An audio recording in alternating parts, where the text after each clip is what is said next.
You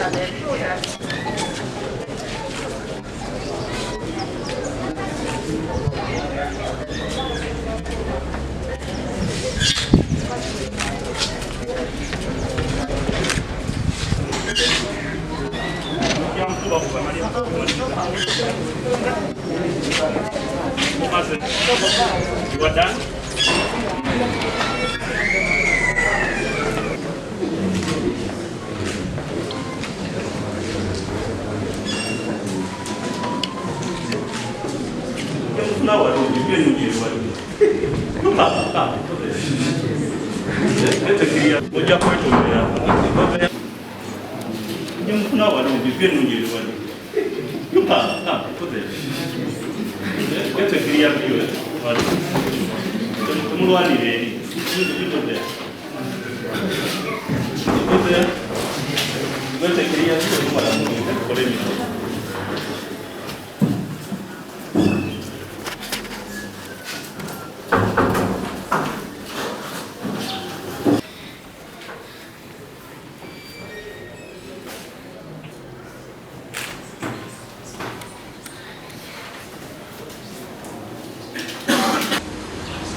A1 has been produced on a production warrant issued by this court.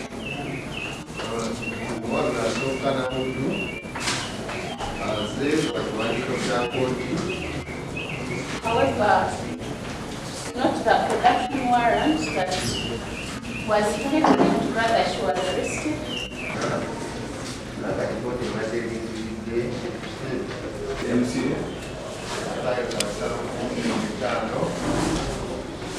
The offences which are charged against them are available. Senor,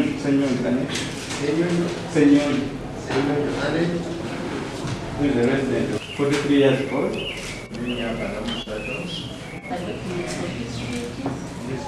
I'm just begging for them.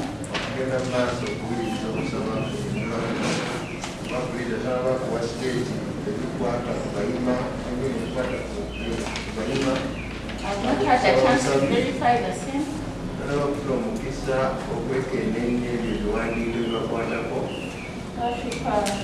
In the interest of justice, the previous court does not allow trial by ambush.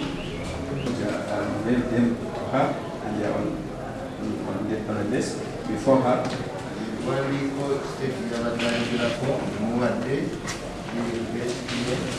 And Alois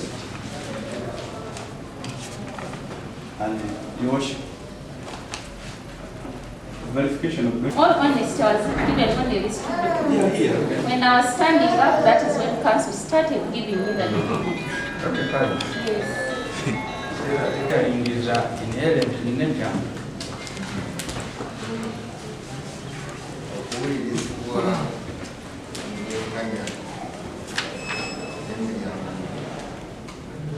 And also, counsel for the accused also, he has admitted that he gave the document to Chief State in court.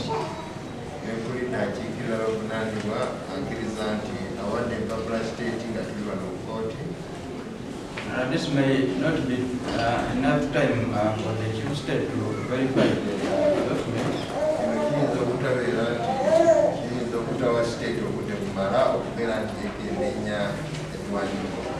So court allows the Chief State's application that the reply to bail application be made on 23rd of February 2022 at 9.